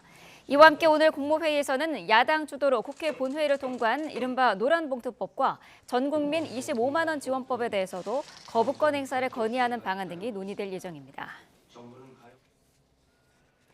뉴라이트 역사관 논란에 휩싸인 김형석 독립기념관장이 자신은 뉴라이트가 아니라며 반박했습니다. 광복회가 전혀 사실이 아닌 일로 자신의 발언을 왜곡하고 있다고 주장을 했는데 광복회는 김 관장이 사퇴하지 않으면 광복절 행사에 참여하지 않겠다는 뜻을 거듭 밝혔습니다. 김문경 기자가 보도합니다. 광복회 등으로부터 뉴라이트 논란에 휩싸인 김형석 신임 독립기념관장이 기자회견을 열었습니다. 김 관장은 먼저 자신은 뉴라이트가 아니며 독립운동을 폄훼하거나 비방한 적이 없고 독립정신을 선양하는 일을 해왔다고 주장했습니다. 그러면서 광복회가 자신의 발언을 왜곡했다며 강한 유감을 표명했습니다. 제가 일본의 식민지 강점을 합리화하고 옹호했다? 저는 그런 적이 한 번도 없습니다. 그런데 전혀 사실이 아닌 이야기를 지금 광복회에서 하고 있으니까. 김 관장은 또 자신이 일제의 식민지 강점을 합리화하거나 옹호했던 적이 있다면 근거를 갖고 오라고 말했습니다. 향후 건국절이 추진될 경우 반대할 용의가 있느냐는 질문에는 역사학자의 양심을 걸고 분명히 반대할 것이라고 답했습니다. 저는 제 역사학자의 양심을 걸고 저는 분명히 반대할 것입니다. 야당의 퇴진 요구에 대해서도 대부분의 내용은 자신이 주장한 것과 진위가 다르다고 일축했습니다. 이런 가운데 이종찬 광복회장은 우원식 국회의장을 만난 뒤 김형석 관장의 사퇴를 거듭 주장했습니다. 정부의 입장을 공포를 해주고 이 인사가 철저히 잘못됐다는 것에서 철회하라 이게요. 이어 독립기념관장 인선은 선출 방식 자체가 잘못됐다며 독립기념관 임원 추진위원장을 공무집행 방해 혐의로 고발했습니다. 광복회는 현재 다른 독립운동 단체들과 함께 오는 15일 정부가 주관하는 광복절 기념식에 불참하겠다는 의사를 밝히고 있습니다. YTN 김문경입니다.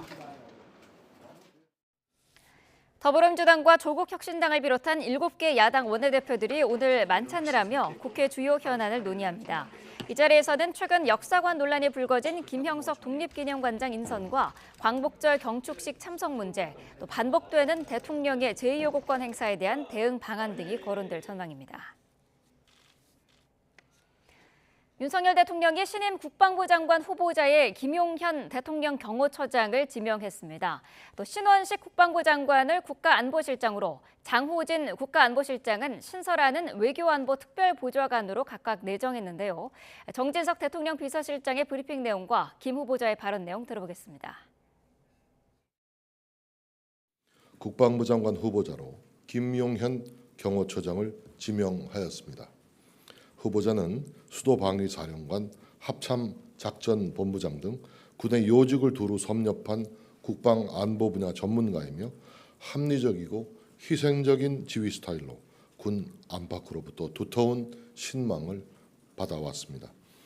특히 우리 정부 초대 경호처장으로 군 통수권자의 의중을 누구보다도 잘 이해하고 있기에 국방부 장관으로서 적임자라 판단하였습니다.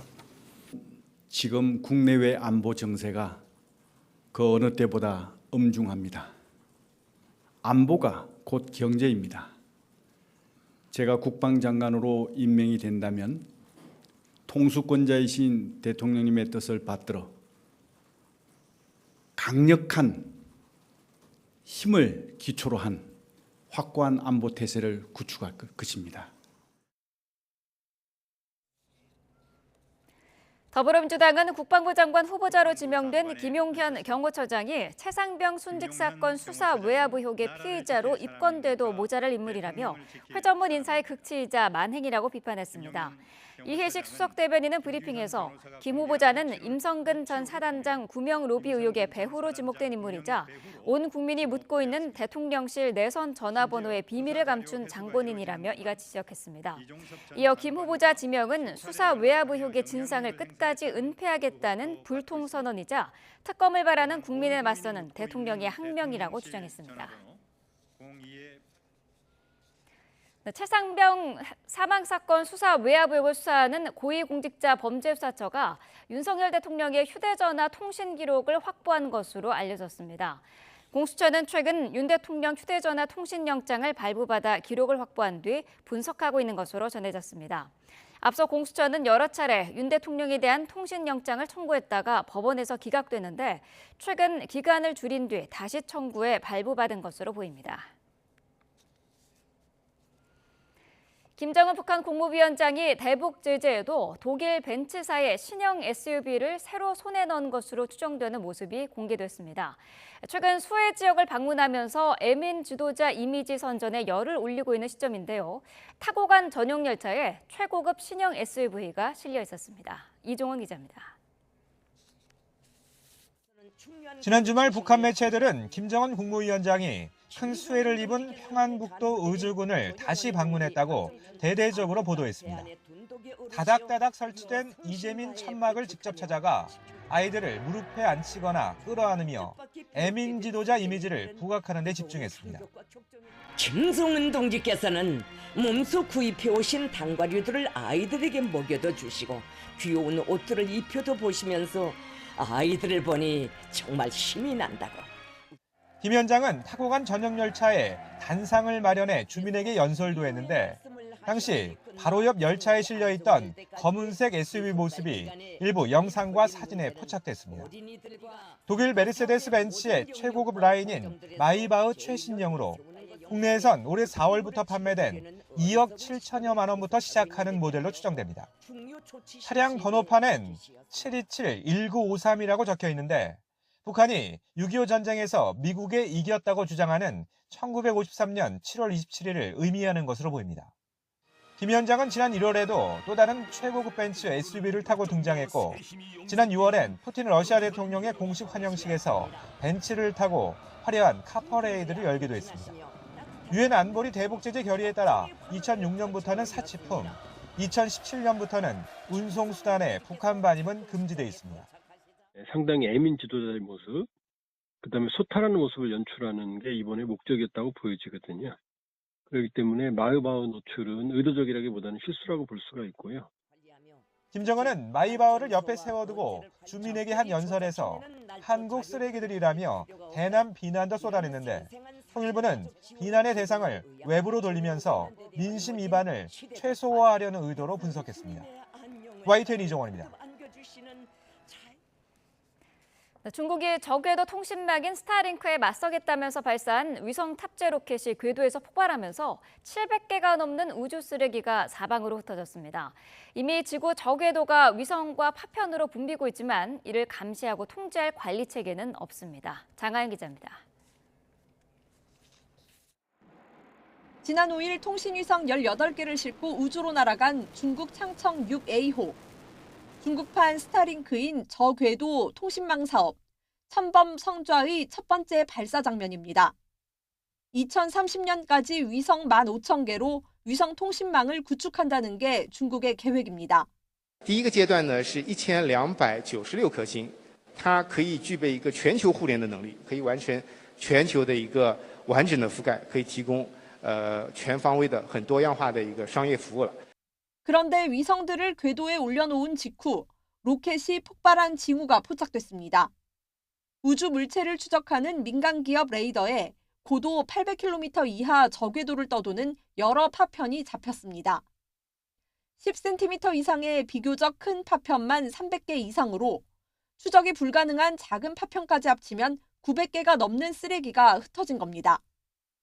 지구 저궤도는 이미 4만 개가 넘는 우주 쓰레기와 위성으로 포화 상태입니다. 지금까지 6,000기 넘는 위성을 쏘아 올린 스타링크의 폐 위성은 지금도 지구 대기로 떨어지고 있습니다. 많은 나라들이 군지 위성을 이뤄서 위성을 많이 쏘아 올리려고 하기 때문에 증가하는 것을 피할 수는 없을 것 같아요. 우주 영역 인식이라고도 표현을 하는데 그런 능력이 같이 갖춰져서 적어도 그 위험들을 우리가 인식하고 회피할 수 있도록 하는 그런 시스템이 같이. 스타링크가 2027년까지 4만여 개, 후발주자인 아마존의 카이퍼 프로젝트도 10년 안에 3천여 개의 위성 발사 계획을 밝힌 가운데 우주 쓰레기 재앙을 막기 위해서는 우주 교통을 통제할 규제 마련이 시급하다는 목소리가 높아지고 있습니다. YTN 장하영입니다.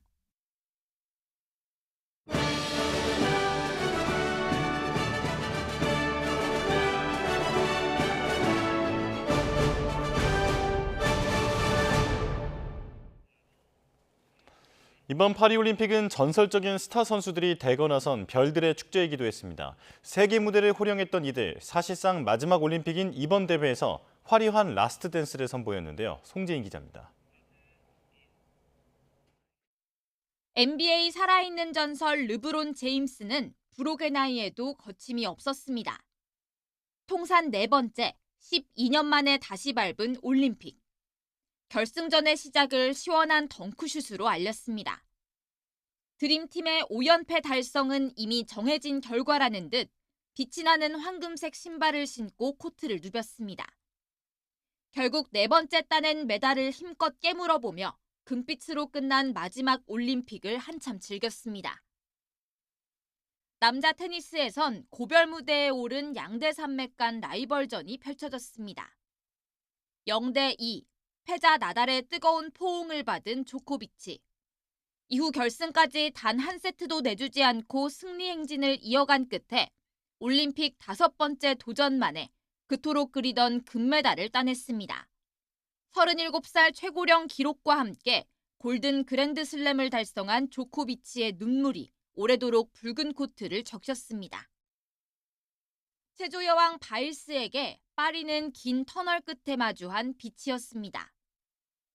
도쿄올림픽 때 겪은 정신적 붕괴를 극복하고 복귀전에서 금메달 3개와 은메달 1개를 따냈습니다. Yeah, just to never give up, and there's light at the end of the tunnel. I know it's hard, but everybody goes through hard things, and you're going to come out on top. 자신에게 가려졌던 만년 2인자의 승리를 축하하는 경배 퍼포먼스는 이번 대회 최고의 장면 가운데 하나로 꼽히고 있습니다. 레슬링 전설 로페즈는 그야말로 박수 칠 때 떠났습니다. 올림픽 사상 첫 개인 단일 종목 5연패라는 화려한 역사를 쓴 뒤 은퇴 경기를 펼쳤던 매트 한가운데에 영욕을 함께 해온 신발을 벗어두고 남은 무대를 후배들에게 넘겼습니다. 여기에 처음이자 마지막 올림픽 무대에서 고전한 뒤에도 이제 자유라는 말로 아름다운 도전을 마무리한 불혹의 비보이 홍텐까지. 스포츠 별들이 수놓은 라스트 댄스에 파리의 여름은 더욱 빛났습니다. YTN 송재인입니다. 파리올림픽에 출전한 우리 대표팀이 기대 이상의 큰 성과를 냈던 원동력은 과연 뭘까요? 실력은 기본이고 다른 여러 이유가 있겠지만 경기를 대하는 겸손한 자세도 긍정의 힘으로 작용한 것으로 보입니다. 이대건 기자입니다. 파리올림픽 양궁 3관왕의 개인 그랜드슬램 달성, 그리고 우리나라에서 가장 많은 금메달을 차지한 양궁 김우진. 후배들에게 이 말을 꼭 전하고 싶었습니다. 메달을 땄다고 해서 좀 젖어 있지 말고 뭐 어차피 시간은 흐릅니다. 젖었는데요. 해 뜨면 다시 마릅니다. 개인전 그랜드슬램과 한국 펜싱 사상 첫 2관왕을 달성한 오상욱. 국내는 물론 세계적으로도 큰 주목을 한껏 받았지만 다음 도전을 위해 그냥 일상으로 돌아갈 마음이 먼저입니다. 집에 가서 그냥 엄마 아빠랑 밥 먹고 싶고요. 그냥 그런 평범한 일상을 살고 싶습니다. 국내 대회도 많이 열릴 거고 전국체전 그리고 뭐 국제 시합도 많을 텐데 그 상황에 그냥 현실에 충실하면서 열심히 하겠습니다. 유도 단체전 마지막 주자로 나서 동메달을 확정했지만 다른 선수들에게 자연스럽게 공을 돌린 안바울. 저한테 마지막에 와서 그렇지 어떤 선수들한테 갔어도 제가 하지 못한 몫을 해줬을 거라 생각하기 때문에. 그래서 다른 어떤 메달보다 더 값진 동메달입니다. 어제는 되게 울었잖아요. 네. 오늘은 엄청 컸잖아요. 팀 단체로 메달을 따다 보니까 어제 딴 은메달보다는 오늘 딴 동메달이 더 값지다고 생각하고 있습니다. 한국 여자 복싱에 올림픽 첫 메달을 안겨준 이매지. 하다 보니 된 것 같다는 무심한 듯한 말에는 그 이상의 많은 의미가 담겼습니다. 그 중간에 그만두고 싶었던 순간들도 정말 많았는데 그냥 계속 하다 보니까 된 것 같습니다. 이들에게 이번 파리 대회는 끝이 아닙니다. 지금까지 해왔듯 상대를 인정하는 겸손한 마음으로 또 다른 도전에 나설 준비를 하고 있습니다. 이제는 너무 멀리 가버린 이제 김우진 선수를 따라잡기 위해서 열심히 이제 고군분투 해봐야죠. 김우진 선수의 업적을 제가 한번 뒤따라가 보도록 노력해 보겠습니다. YTN 이다운입니다.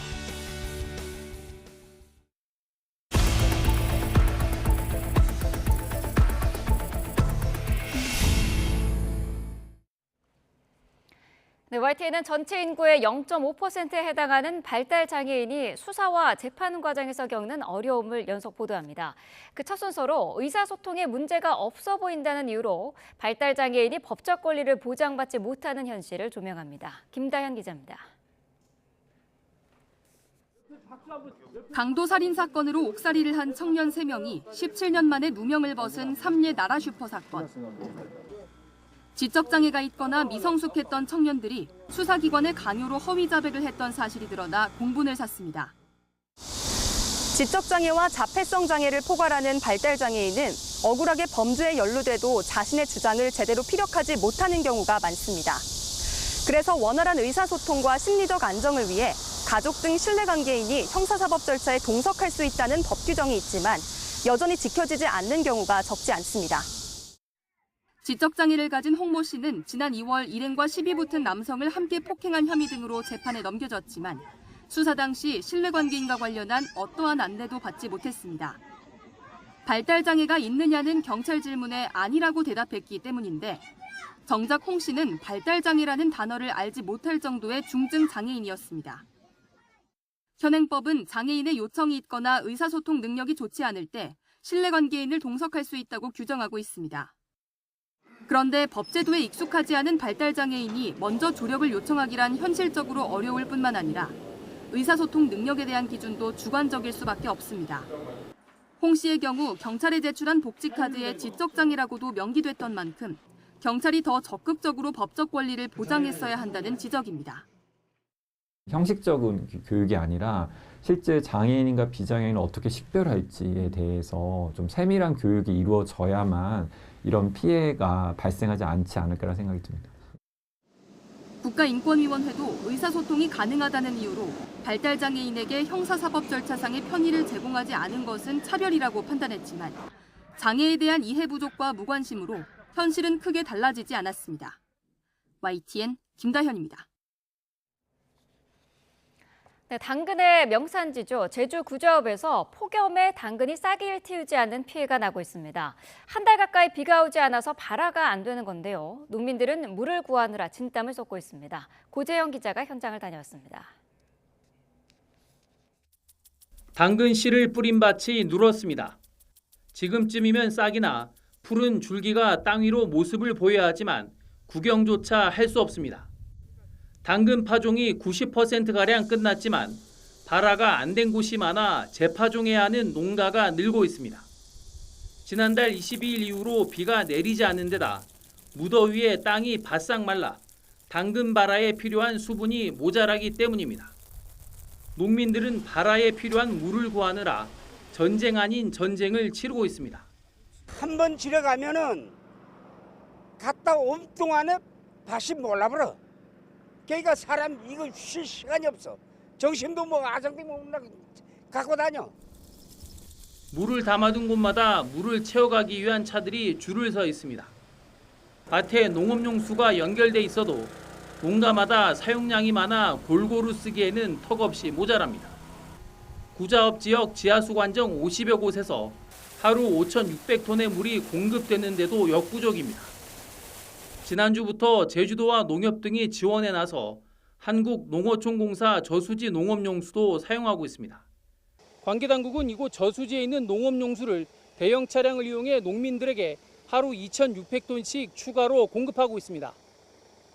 게다가 파종만 하면 가입할 수 있던 농작물 재해보험 조건이 발화율 50% 이상으로 바뀌면서 농민들 뇌를 더 태우고 있습니다.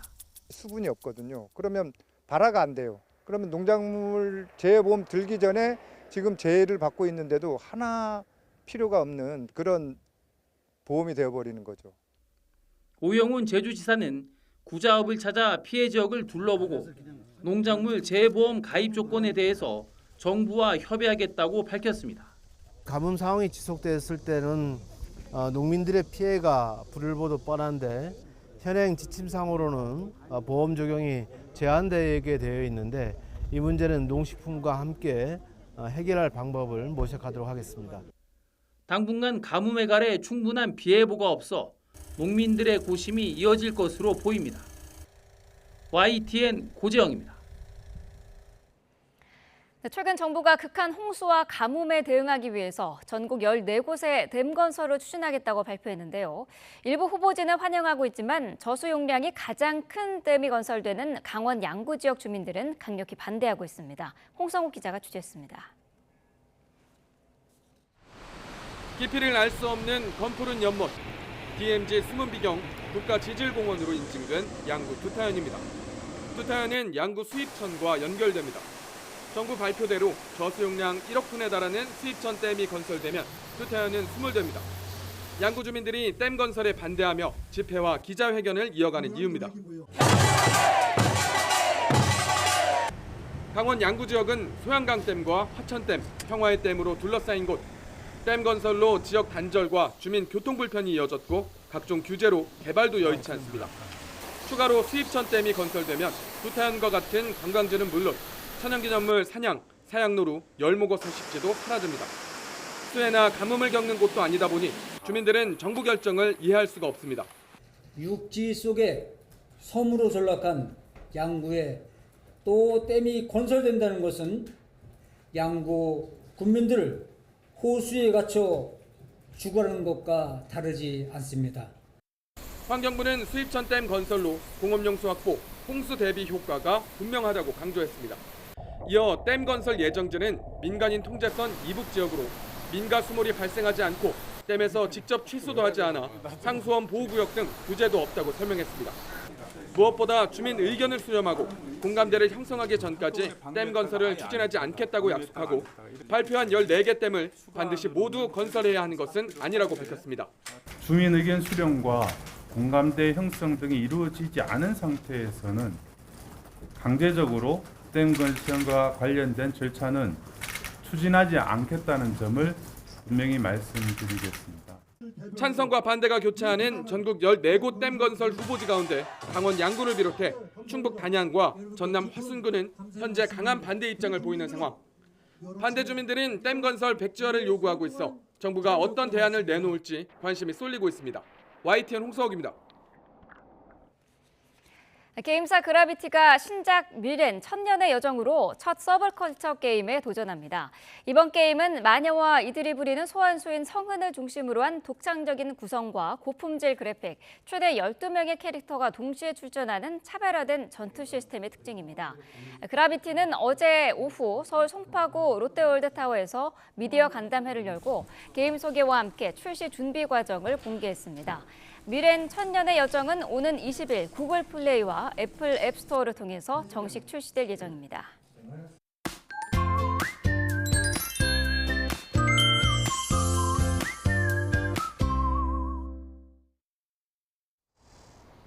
폭염의 기세가 꺾일 줄을 모릅니다. 오늘도 전국적으로 찌는 듯한 더위가 기승을 부리겠는데요. 23일 연속 열대야가 나타난 서울은 벌써 체감온도가 30도를 웃돌고 있고요. 한낮에는 무려 35도까지 치솟겠습니다. 길게 이어지는 폭염에 온열 질환자 수가 급증하고 있는 만큼 건강관리에 각별히 신경 써주셔야겠습니다. 오늘은 전국 하늘에 가끔 구름만 많이 지나겠습니다. 다만 구름 사이로 볕이 강하게 내리쬐면서 대부분 지역의 자외선 지수가 높음에서 매우 높음 수준까지 치솟겠습니다. 여전히 전국 대부분 지역에 폭염특보가 발령 중인 가운데 오늘 서울과 대전, 광주의 한낮 기온 35도, 대구는 34도까지 오르겠습니다. 또 오후부터 밤사이 중부와 호남, 제주도에는 요란한 소나기도 지나겠습니다. 예상되는 소나기의 양은 5에서 40mm로 지역 간 강수 편차가 크겠고 곳에 따라 시간당 20에서 30mm의 강한 비가 집중될 수 있겠습니다. 찜통더위와 열대야는 광복절을 지나 다음 주까지도 계속될 전망입니다. 이에 따라 서울은 열대야 연속 일수가 역대 1위 기록을 경신할 가능성이 높겠고요. 제주도에는 내일부터 기압골의 영향으로 산발적인 비가 내리겠습니다. 오늘 오후부터는 서쪽 지방을 중심으로 오존 농도가 짙게 나타나는 곳이 많겠습니다. 오존은 마스크로도 걸러지지 않으니까요. 노약자나 호흡기 질환자분들은 볕이 가장 강한 오후 2시부터 5시 사이 장시간 야외 활동은 자제하시는 게 좋겠습니다. 지금까지 YTN 윤수빈입니다. 뉴스업 화요일 순서 마칩니다. 내일 다시 뵙겠습니다. 고맙습니다.